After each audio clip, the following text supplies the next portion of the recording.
Supreme Court has directed to close the case regarding that defamation case regarding your remark targeted towards PM Modi. What do you think? Look, I mean, I wasn't targeting Prime Minister Modi. I was not targeting any individual. I had written a book in which I quoted an article published in 2011, which in turn quoted a statement by an individual in those days in the RSS, who subsequently was rehabilitated by the BJP and has served as the Prabhari of the BJP in Eastern UP.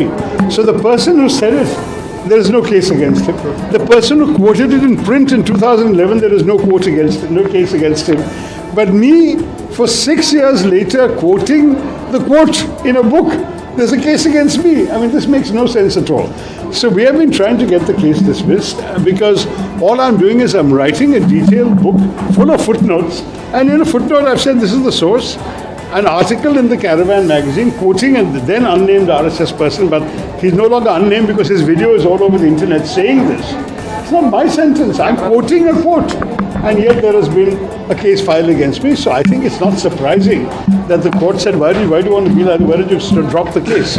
But they're not willing to drop the case, it seems, so some of these things will drag on. As I was saying during this discussion, part of the problem in our system is too many frivolous cases are allowed to function, and as a result, the process itself becomes the punishment. At the end of the day, this is dragged on for so many years. My book was published in 2017. This is now 2025. And this is dragging on and on. Half the time the complainant doesn't come to the court, it's adjourned, it prolongs.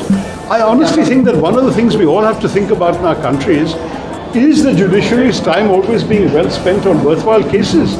Or are a lot of our judges wasting a lot of time on frivolous complaints which are done often for political motives? I remember one case against me was dismissed by a judge in the Delhi High Court, describing it as a political interest litigation, a different kind of PIL. There is a lot of political interest cases, unfortunately, and this is one of them. ऐसी खबरों के लिए हमारे channel को follow करें और visit करें INNTV.in।